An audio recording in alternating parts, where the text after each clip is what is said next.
di bawah sahih, di atas dhaif. Itu yang dimaksud hadis hasan dan sanadnya sahih. Ketika hadis ini diterjemahkan dengan makna sederhana, temanmu adalah cerminan dirimu, maka pintar-pintarlah mencari teman. Nah, kira-kira begitu kalimatnya. Pengarang ini lalu menggambarkan betapa saat ini kalau kita tidak pintar dan cerdas memilih komunitas, kita akan menjadi masalah. Masuk grup WA, isinya menghina aja, maka kita akan ikut menghina itu. Hari ini kita nggak komentar, besok nggak komentar, minggu depan mulai berikan emotikon jempol, ketawa, bulan depan ikut berkomentar. Atau sebaliknya, grupnya isinya tentang poligami aja, nggak komen, besok nggak komen, minggu depan kasih emotikon senyum, besoknya lagi share foto, lama-lama doa jadi. Atau grupnya misalnya teman-teman reuni angkatan SMA, hari pertama nggak komen, paling nanya kabar, nanya gimana dulu, mengingat masa lalu. Udah ingat masa lalu, sekarang kerjaannya apa, udah mulai kerjaan apa, statusnya apa, dibanding-bandingkan, ambil fotonya, di save, simpan ke laptop, ketemu jadi itu. Oh, udah senyum-senyum mah berarti merasakan itu. Atau masuk grup isinya pebisnis usaha, ada ya usaha ya. Nah, itu juga akan terikut itu. Mulai berpikir, oh usaha ini enak, ini enak, ini enak. Akhirnya mulai. Jadi hadis ini menjadi sangat menarik karena kata pengarang kitab ini dalam komentarnya, ikhtiyarul asdiqa wastifa'uhum min khairatir rijal maqsid min maqasidit tashri' al-islami lama yanbani ala husnis suhbah min ulfatin fil qulub wa tajanusin fil akhlaq. Memilih teman yang baik, memastikan rekan kita adalah orang terbaik, itu ternyata bagian dari salah satu maqasid syariah. Kenapa? Karena pemilihan teman yang baik itu akan menimbulkan kedekatan emosional. Kedekatan emosional itu akan menumbuhkan perilaku yang sama. Perilaku yang sama itu akan membuat kita saling membantu satu sama lain, dan akhirnya menimbulkan satu kesatuan yang saling merasakan satu sama lainnya, sebagaimana hadis Rasul, muslim terhadap muslim yang lain seperti satu bangunan yang kokoh. Nah, itulah kenapa teman itu kadang-kadang lebih hebat dari saudara kan?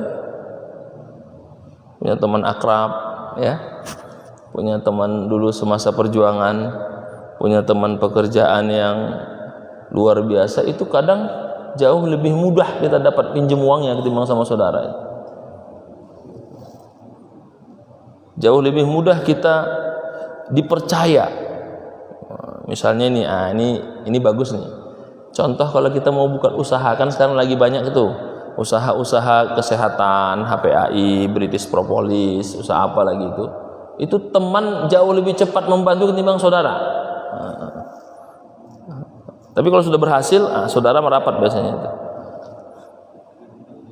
Artinya apa?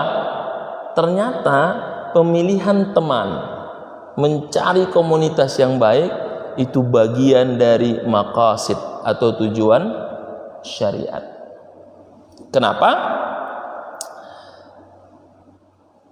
Wazalika minal ahdafis samiyah allati yahrisu kullu muslim ala tahqiqiha li nafsihi wa li ghairihi minal muslimina biwajhin khas wa liman ghairihim biwajhin 'am. Karena ternyata pemilihan teman yang baik itu merupakan cara dia untuk meningkatkan kualitasnya antar sesama muslim secara khusus dan antar sesama manusia secara umum. Sehingga ada istilah, kalau dapat teman yang baik maka anaknya menjadi baik.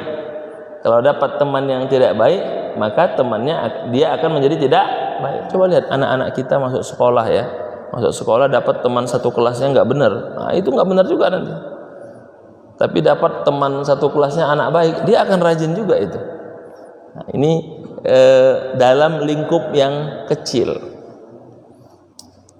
Lalu adakah bentuk teman dalam lingkup yang lebih luas? Ada. Kata Rasul, pertemanan yang paling penting adalah pasangan hidup kita. Itu juga teman. Termasuk hadis ini, bahwa cerminan kita itu lihat dari pasangan kita. Banyak orang berubah karena pasangannya, bisa lebih baik atau tidak lebih baik, karena pasangan ini yang akan bersama dia lebih banyak dari orang lain. Maka hadis ini ingin menegaskan kepada kita pemilihan teman, baik teman sekedar teman atau teman dalam pekerjaan kita, bahkan teman pasangan hidup kita, itu akan mencerminkan diri kita. Nah, itulah maksud dari bagian dari maqasid syariah. Lalu berkata Imam Ibnu Khaldun dalam kitab Al-Muqaddimah, dikatakan al-insanu madaniyun bit-tab'i. Manusia itu secara alami atau secara tabiat itu sangat membutuhkan orang lain, karena dia tidak akan mungkin hidup sendiri dan merasakan kebahagiaan kalau tidak bersama orang lain. Artinya agama kita ini agama yang menyarankan harus hidup sosial, tidak bisa hidup sendiri. Dalam salah satu hadis, Abdullah ibnu Umar meriwayatkan, alladhi yukhalitun nas wa yasbir ala adahum khairun min alladhi la yukhalitun nas wa la yasbiru ala adahum. Diceritakan oleh Abdullah bin Umar, Rasulullah pernah bersabda, orang yang hidup bersama masyarakat lalu dia bersabar menerima cobaan serta penderitaan, itu jauh lebih baik dari orang yang tidak bersatu masyarakat, menyendiri dan tidak sabar atas apa yang dia terima selama dia bermasyarakat. Artinya agama kita menyarankan apa? Harus memilih teman yang baik, karena itu bagian dari cara kita hidup bermasyarakat atau hidup bersosial. Karena pentingnya memilih teman yang baik ini, karena dia akan membuat kita melakukan hal seperti dirinya, bisa kita mempengaruhi, bisa kita mewarnai atau diwarnai. Maka Rasul mengatakan, al-mar'u ala dini khalilih, seseorang itu berdasarkan atau dilihat dari cerminan temannya. Kenapa? Ala tariqatihi, kebiasaannya, wa mazhabihi, pemikirannya, wa dinanihi, adat istiadatnya, wa adatihi, kebiasaannya, wa tasarrufatihi, tingkah lakunya, wa ghairu zalika min sifatihil khuluqiyah, dan hal-hal lainnya yang menunjukkan dia terpengaruh atau mempengaruhi temannya. Lihat aja kalau grupnya geng motor gede, apa kira-kira gaya-gaya orang motor gede itu? Kibria, merasa lebih hebat. Kalau sudah jalan, dia yang punya jalan itu. Mundur kita semua. Masuk grupnya para ahli misalnya, udah, maka pembawaannya seperti ahli juga. Nah, karena grupnya para ahli. Grup pengurus DKM khusus, nah, maka pembawaannya pengurus saja, isinya tentang materi. Atau grup hahahihi, bercanda aja, maka isinya bercanda juga. Jadi itu menggambarkan, kata Rasul, kebiasaannya, sifatnya, dirinya, cerminannya, dan bentuk kepribadiannya sehari-hari.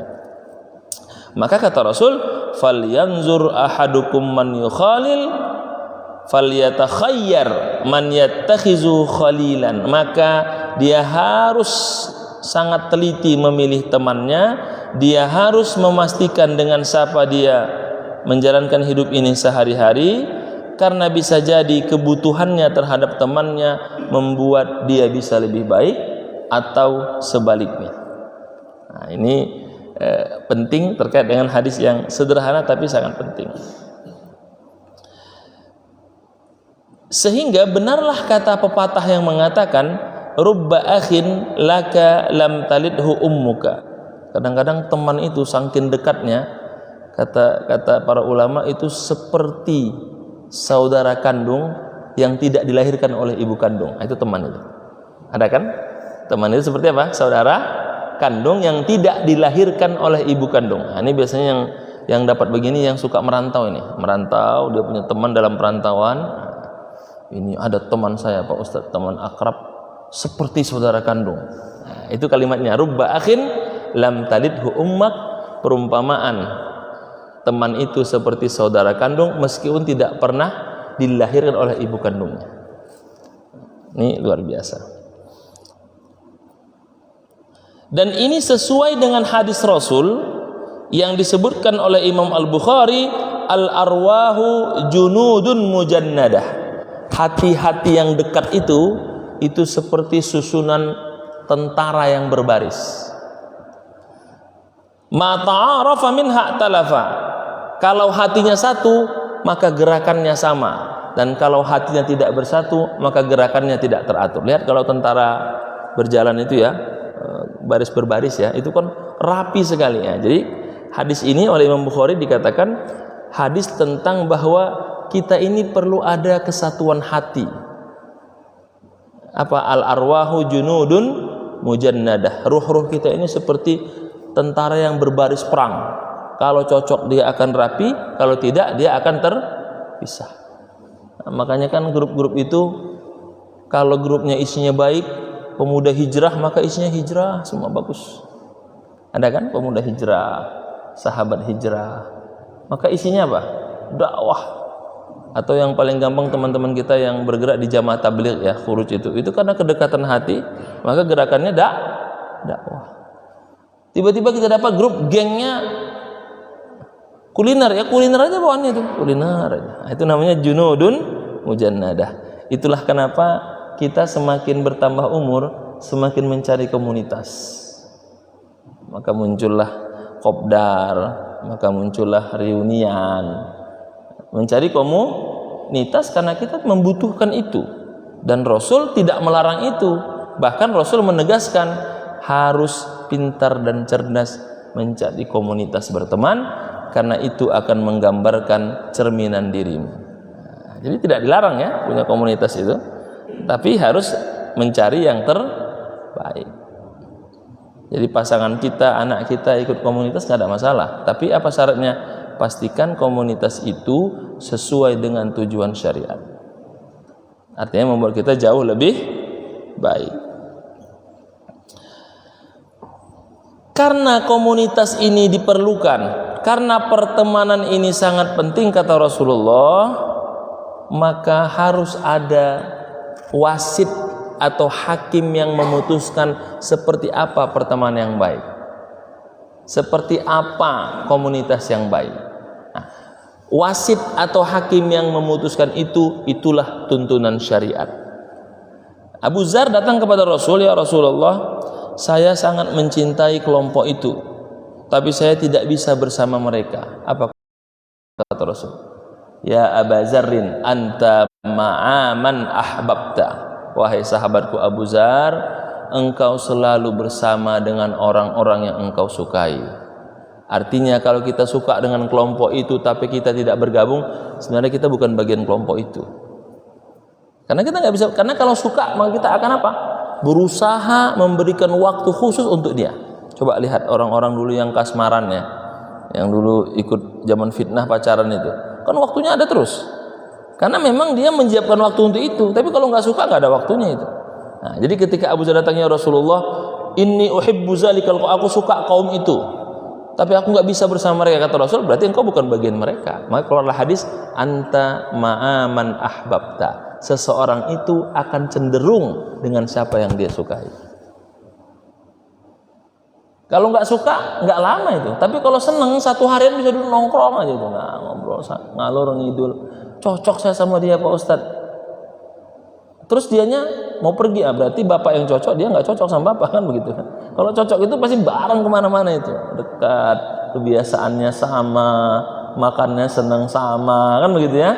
Nah, ini kata Rasul, engkau bersama orang yang engkau cintai, Kalau engkau tidak bisa bersamanya, berarti engkau sedang tidak mencintainya. Nah, ini peringatan penting terhadap pasangan kita. Kalau kita sudah tidak senang bersama pasangan kita, berarti ada masalah itu.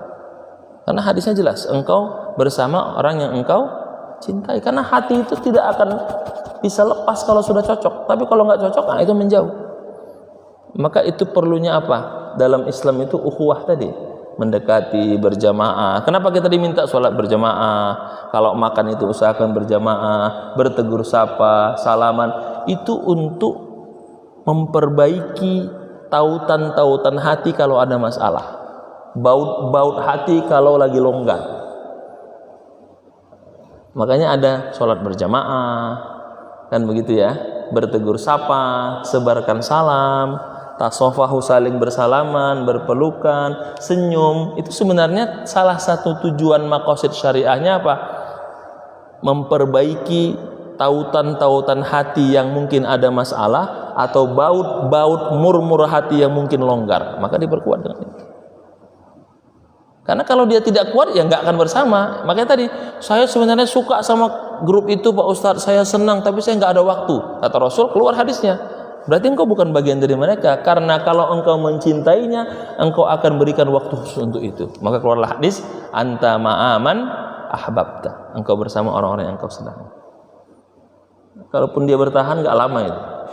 Karena bukan bagian dari dirinya. Kalau bahasa zaman sekarang, itu bukan tipe gua banget Pak Ustadz. Nah, nggak masuk itu ke sini. Nah, itu bukan bagian dari saya.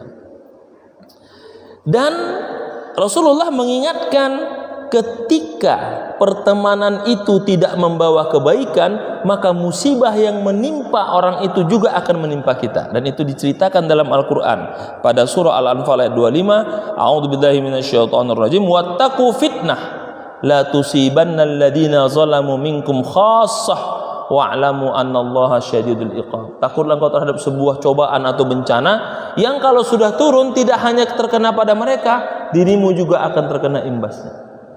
Grup mana itu? Oh, itu grupnya itu. Oh, bapak itu dalam itu. Oh, berarti sama dia. Kan begitu. Akan terkena imbasnya.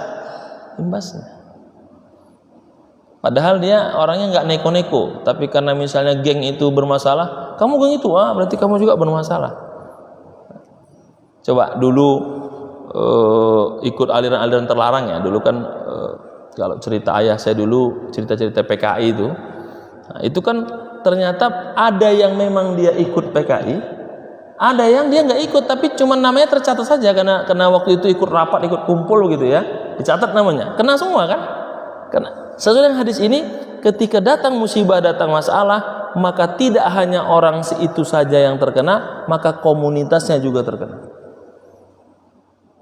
Dan itu Allah ingatkan ketika kita melihat kemungkaran, yang satu mengingatkan, yang lain enggak, yang satu diam, enggak peduli. Ketika turun musibah, kena semua enggak? Kena semua. Datang bencana ke daerah kita, ya kita semua kena, mau yang baik mau yang enggak baik. Maka disitulah penting mengingatkan dan saling mewarnai satu dengan yang lainnya. Lalu Rasul memberikan perumpamaan yang sangat baik terkait dengan pertemanan ini. Apa kata Rasul? Masalul jalisis salih, perumpamaan teman yang baik, kamasali sahibil miski, seperti penjual minyak wangi. Apa katanya? In lam yusibka minhu syai'un asabaka min rihihi. Kalaupun engkau tidak memiliki minyak wangi itu, paling tidak engkau terkena bau semerbak minyak wangi itu. Itu perumpamaan Rasul, teman yang baik, komunitas yang baik. Kalaupun engkau tidak memiliki minyak wangi itu, paling tidak bau semerbak minyak wangi itu engkau terkena cipratannya. Lalu Rasul katakan, wa masalul jalisi su, perumpamaan teman atau komunitas yang jelek itu, kamasali sahibil kir, seperti tukang pandai besi. In lam yusibka min sawadihi, kalau engkau tidak terkena panasnya besi itu, minimal engkau terkena hitamnya asap membakar panas besi itu.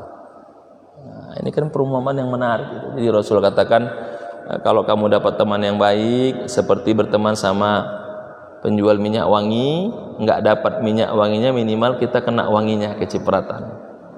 Tapi kalau kita berteman dengan orang tidak baik, seperti berteman dengan tukang pandai besi, memang kita nggak kena panasnya besi itu, tapi kita kena debu atau asap dari pembakaran besi itu, kita kena hitamnya. Nah, ini perumpamaan Rasul yang ditulis dalam salah satu hadisnya, diriwayatkan oleh Imam Abu Daud. Nah, ini salah satu hadis perumpamaan pertemanan penjual minyak wangi dengan tukang pandai besi. Dan itu sudah kita lihat dari anak kita, diri kita, maupun pergaulan kita. Itulah kenapa kalau grupnya itu baik, ada usaha didukung, cari kerjaan mudah. Nah, ini saya sering kalau ceramah materi ini pasti saya berikan contoh ikatan alumni IPB itu yang terkenal di Bogor itu. Kalau sudah ikatannya udah itu gampang semua itu. Nah, terus ada jamaah saya, dia salah satu petinggi di rumah sakit RSUD Ciawi khusus untuk mata. Itu anak-anak lulusan UNPAD, ikatan alumni UNPAD gitu ya. Jadi pas dapat temannya udah semua itu yang ngisi orang UNPAD semua gitu. Nah, ini contoh apa? Perumpamaan pertemanan komunitas yang baik. Waqad syuhida. Nah, tetapi juga perlu diketahui teman yang baik itu kadang-kadang tidak bisa dipastikan bisa mempengaruhi orang. Karena sesuatu yang baik, tapi teman yang buruk itu dipastikan akan mempengaruhi. Nah, lihat kalimatnya, waqad syuhida. Tapi praktik di lapangan, teman yang baik itu belum tentu bisa mempengaruhi temannya, tapi teman yang buruk itu pasti mempengaruhi temannya. Maka muncullah istilah para ulama, su'ul khuluqi yu'di. Apa itu? Kebiasaan buruk, tingkah laku jelek itu cepat menularnya kepada orang lain. Jadi kalau kita lihat anak kita tiba-tiba ngomongnya kotor atau ngomongnya agak-agak berani, jangan-jangan temannya itu. Kan kadang-kadang begitu. Tiba-tiba temannya pengen beli mahal karena lihat temannya. Nah, itu tadi teman yang baik kadang tidak bisa mempengaruhi, tapi teman yang buruk cepat sekali mempengaruhi kita. Lalu dikatakan di sini waqad syuhida anna adwa sayyi'at ashaddu siryanan wa Somad, teman saya itu gitu ya. Naik dia kan, temannya Ustadz Abdul Somad. Padahal ditanya teman benar ya, cuma satu bangku aja pernah 5 menit gitu ya. Tapi sebaliknya itu yang ditangkap korupsi itu teman apa? Iya, nah udah jelek semua itu, hati-hati itu temannya koruptor itu. Nah, itu sangat mempengaruhi. Dan ternyata kata pengarang ini, komunitas kita bekerja, komunitas kita mengerjakan apapun itu berpengaruh. Buktinya, Bapak sekalian, habis ini coba kerja bakti. Kalau dapat teman yang rajin kita kerja itu. Dapat teman yang hahihi, enggak selesai itu kerjaannya itu. Akhirnya apa yang terjadi? Kalau dibagi kerja kelompok, kita akan mencari teman yang baik. Aku sama itu aja kerja kelompok, jangan sama ini, nggak benar kan begitu ya. Itu termasuk dalam hadis ini pentingnya memilih komunitas yang baik. Lalu pengarang ini memberikan beberapa ayat Al-Quran. Al-akhilla ba'duhum li ba'din adu illal muttaqin. Setiap teman itu akan saling menjatuhkan pada hari kiamat kecuali orang bertakwa. Artinya pertemanan yang bukan karena ketakwaan itu tidak akan bertahan lama dan akan saling menjatuhkan pada satu kesempatan. Contoh, ditangkap korupsi, kan buka semua itu, buka kartu semua itu. Nah, karena memang nanti akan saling membuka itu. Jadi kalau ada peristiwa korupsi lalu buka-bukaan kartu, saya bilang itu tinggal rujuk saja surat Al-Quran, surat Az-Zukhruf ayat 67. Allah sudah mengatakan nanti pada hari kiamat teman akrab akan buka-buka kartu kecuali orang bertakwa. Nah, makanya menjaga aib itu kan penting dalam Islam itu. Bapak bermasalah ya? Oh, bukan dia aja, saya juga tahu itu rahasianya itu, bongkar-bongkaran ya. Sampai ke sana, kata si Anu bawa begini, wah itu dia lebih parah lagi, saya punya buktinya. Ya sudah, buka semua. Jadi pada hari kiamat akan saling membuka kecuali orang yang bertakwa. Itu pentingnya mencari komunitas yang baik. Yang kedua, wa innaz zalimina ba'duhum awliya'u ba'din wallahu waliyul muttaqin. Dan biasanya komunitas yang tidak baik itu akan saling membantu menutupi kejurukan masing-masing. Jadi saling menutup. Dan orang bertakwa hanya Allah sebagai walinya. Kenapa? Karena nanti mereka akan saling menutupi, bukan karena Allah tapi menutupi keburukan masing-masing. Nah, jadi istilahnya saling jaga kartu. Wa hadza basairul linnas, dan itulah memang bentuk kejadian di antara manusia. Dan ketika Allah menjadi walinya, dia akan memberikan petunjuk dan rahmat bagi orang yang meyakini. Nah, jadi memang kelihatan pertemanan karena Allah itu akan membuat kita saling membantu. Pertemanan bukan karena Allah sebatas kapan expirednya. Kalau teman bisnis ya, kalau menguntungkan dia berteman, kalau tidak dia tidak berteman. Nah, kalau pertemanan persiapan pilpres ya selesai pilpres selesai juga gitu. Nah, itu pertemanan ada batasnya. Lalu kata pengarang ini, wa alaina an-nadha'a, ketika kita terkait dengan kita yang sudah berumur, yang sudah ini kan tadi tentang memilih teman, kita harus menempatkan hadis ini sebagai cara kita untuk memilih. Satu, siapa pasangan hidup kita. Yang kedua, siapa tetangga kita. Yang ketiga, siapa teman kerja kita. Dan yang keempat, dengan siapa kita mengerjakan satu misi atau sebuah kegiatan secara bersama-sama. Ketika kita mampu memilih teman, rekan, komunitas yang baik, maka kualitas keberhasilan kita juga akan ditentukan oleh orang-orang yang bersama kita. Makanya kan ada teamwork, ada tim itu kan lihat timnya. Teamwork itu kan kalau yang bagus bekerja sama-sama kan. Kalau yang nggak bagus satu kerja, yang lainnya kelompok main-main. Kan ada itu dikasih meme itu kerja kelompok zaman dulu, sama-sama mengerjakan PR.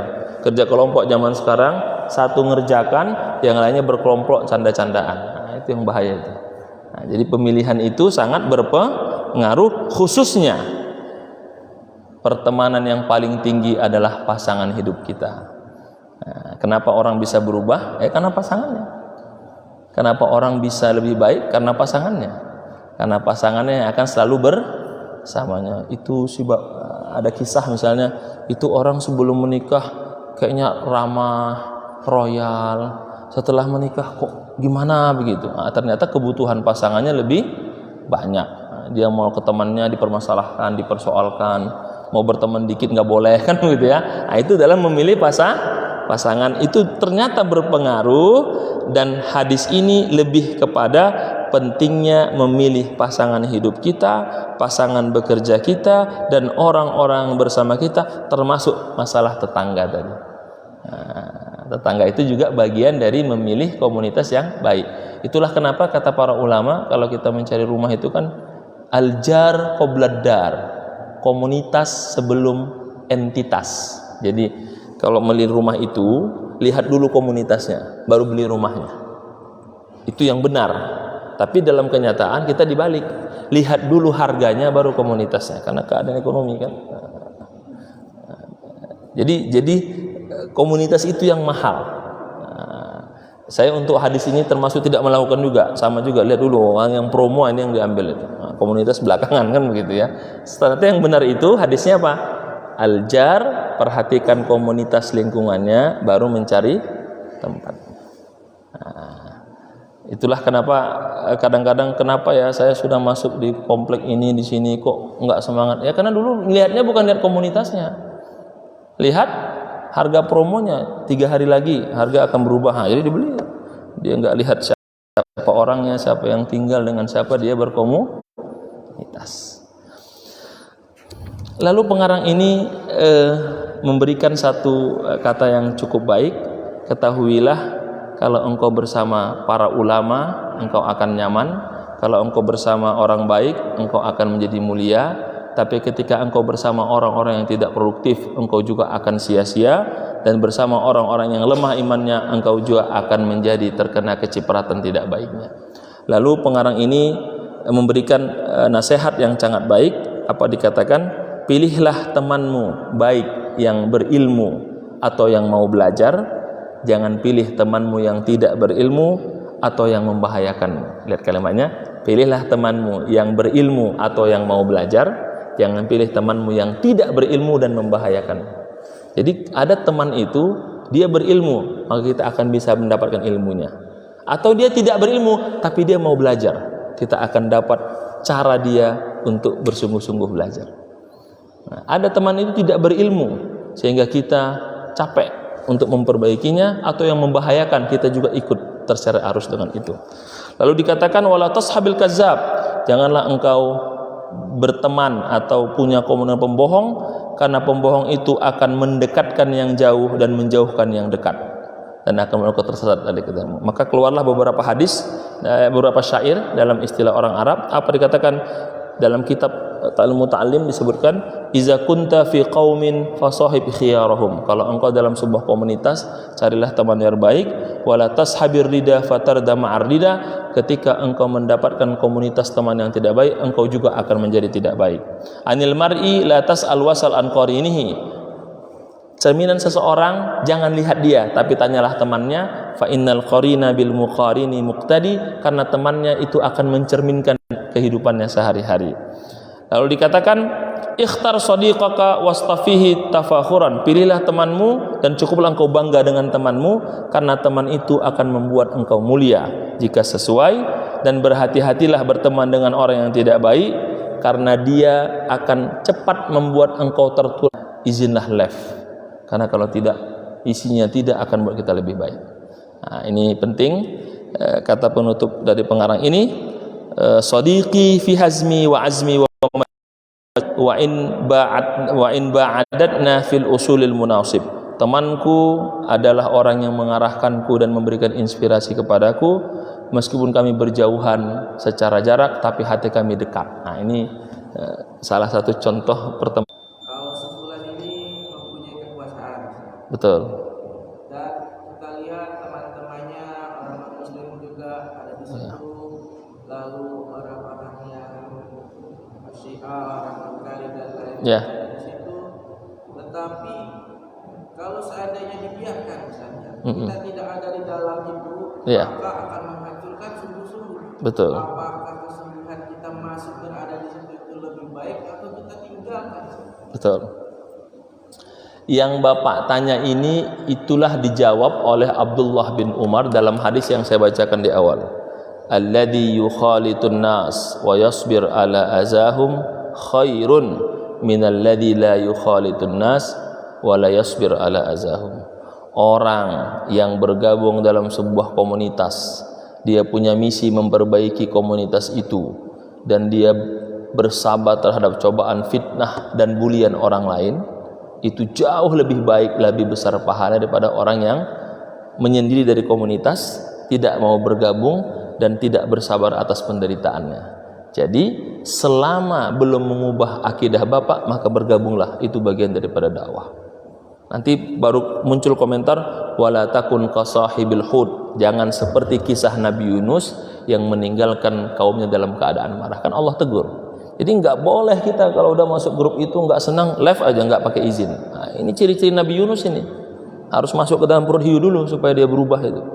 Kan ada kan sekarang itu, masuk grup nggak cocok, left. Dan leftnya itu nggak izin. Saya selalu sering keras tuh orang-orang seperti ini, saya bilang ini ciri-ciri keturunan Nabi Yunus, perlu masuk perut hiu supaya berubah dia. Nah, jadi kalau memang kita masuk grup, kita sampaikan apa peraturan grupnya, apa kesimpulannya. Belum berhasil, besok kita sampaikan lagi. Kalau kita sudah menyampaikan tidak, baru kita izin. Bukan tiba-tiba keluar aja nggak pakai izin. Marah kan itu? Nabi Yunus itu ditegur sama Allah. Dia dakwah nggak berubah, dia tinggalin, masuk perut hiu dia. Nah, jadi kalau Bapak tanya, ada orang punya kekuasaan, di sekitarnya orang nggak benar, masuklah kita ke dalam itu untuk memberikan dakwah. Akan dibully? Iya. Akan dikomentari negatif? Iya. Kita hanya rujukannya Al-Anbiya Al-59. Wa quli malu. Kita hanya yang penting berkarya. Fasayarallahu amalakum wa rasulahu wal mu'min. Nanti Allah yang menilai kok. Dan kalau kita berhasil, nanti orang akan merasakan benarlah perjuangan si fulan. Fasutarudduna ila alimil ghaibi wasyahadah. Nanti akan dihitung sama Allah kok. Manusia bisa salah, tapi nanti hisabnya sama Allah. Kalau tujuan kita baik. Ini yang dulu saya terkait ketika zaman Soeharto kan begitu. Ada yang berjuang dari dalam, ada yang berjuang dari luar kan begitu. Ya, selama akidah tidak berubah dan prinsipnya masih bisa jalankan, berjuang saja. Tapi kalau sudah masuk ke dalam akidah berubah, kita sudah berbahaya, nyawa taruhannya, maka kita dibolehkan untuk berhijrah kan. Kan hijrah itu bukan arti pindah rumah saja, pindah tempat. pindah grup juga itu hijrah juga. Tapi kalau mau pemilu itu bukan hijrah, itu mencari kesempatan, itu beda lagi ya. Jadi kalau dia punya kesempatan, masuklah ke dalam itu. Memang orang akan mulai, wah, masya Allah ini bapak. Kalau politik ya, wah, udah jadi cebong ini, udah jadi kadun. Enggak penting. Karena kenapa? Wa quli malu fasayarallahu amalakum wa rasulahu wal mu'minun. Kita sudah punya ukuran seorang mukmin itu. Prinsip kita ada, komentar orang nggak ada masalah. Karena Allah yang memberikan penilaian kita. Nah, tapi kalau kita sudah berjuang nggak berubah, berarti kita harus yang berhijrah. Bergabungnya baru sebulan langsung live kan masalah itu. Ajak berubah. Begitu Pak ya. Ya, terima kasih Allah. Silakan Pak. Ya, assalamualaikum warahmatullahi wabarakatuh. Ya, tapi begini Ustaz, jadi berguru pada pengalaman. Ya. Orang yang gabung ke situ itu benar-benar menjadi aneh gitu. Kita diajak, Ya. kita punya niat itu, Ya. supaya ikut inilah memperbaiki gitu. Tapi berpijak, jangan saya pun nggak kuat. Seorang sekali berdia aja nggak. Ya. Gini Pak, berubah aneh itu kan ada 3 indikatornya Pak. 1, dia murtad enggak. Kalau enggak berarti belum aneh itu Pak. Kalau dia belum murtad berarti belum aneh. Yang kedua, apakah dia menghalalkan yang haram? Enggak kan? Ya, kalau dia tidak menghalalkan yang haram berarti belum aneh itu. Yang ketiga, kualitas ibadahnya berubah enggak? Kalau enggak itu belum aneh. Aneh menurut versi kita. Misalnya, ini contoh ya. Wah, dulu ngomongnya, ini kan masuk ke kekuasaannya. Dulu ngomongnya keras, sekarang ngomongnya agak membela. Kan belum murtad, belum menghalalkan yang haram. Tapi kalau dia sudah katakan setelah bergabung dengan kekuasaan, apa katanya? Tidak perlu Islam, yang penting hatinya. Boleh kita menganut, itu udah bermasalah itu. Jadi alat ukur aneh itu kita sepakati dulu, alat ukur aneh itu menurut kita atau menurut masyarakat umum. Nah, kalau saya ditanya ukuran aneh bergabung itu 3 hal saja: tidak merusak akidahnya, tidak menghalalkan yang haram, dan tidak bertentangan dengan yang lazim. Nah, adapun dia berubah dikit-dikit, ya begitulah namanya manusia kan. Nah, karena memang perbedaannya pasti sama itu. Coba ketika Imam Malik, seorang ulama besar, ditawari jadi penasehat kerajaan, kan dia nggak mau. Dia nggak mau. Kenapa? Karena dia takut nanti keilmuannya akan berubah. Tapi kalau semua seperti Imam Malik, hancur dinasti Islam itu Pak. Kenapa? Saya nggak mau, saya pokoknya di luar saja. Terus yang ngisi siapa di situ? Orang lebih buruk dari Imam Malik itu. Dan itu yang terjadi kan? Ketika semua tidak mau bergabung, apa yang terjadi? Yang menentukan kekuasaan, menentukan legal formal, itu bukan orang-orang benar. Itu yang terjadi. Coba, saya termasuk orang yang merasakan ketika kecil, guru-guru yang ngajar waktu saya SD itu kebanyakan non-muslim. Cuman 1 yang muslim, guru agama aja. Saya di Medan nih. Apa yang ditanam ketika saya tahun 80-an SD itu, sekarang mereka apa? Kepala dinas semua. Apa kebijakan? Tidak pro kepada Islam. Karena dulu orang Islamnya apa? Udah saya di luar aja memantau. Saya jadi pemantau yang baik. Semua jadi pemantau. Tidak memegang kebijakan. Jadi saya bilang tadi, kalau maksud Bapak aneh itu kita ukur saja. Anehnya itu ada ukurannya dalam Islam. Kalau dia murtad, ya. Atau menghalalkan yang haram, ya. Kan begitu? Yang ketiga, atau dia bersih aneh, mendiamkan kemungkaran, iya. Tapi kalau dia sudah menyampaikan ini mungkar, kisah menarik ini. Rasul punya putri paling tua siapa namanya? Zainab. Satu-satunya putri yang tidak mau diajak Rasul hijrah. Kan nggak mau hijrah dia. Jadi Zainab itu kan putri Rasul, anak pertama yang masuk Islam setelah ibunya.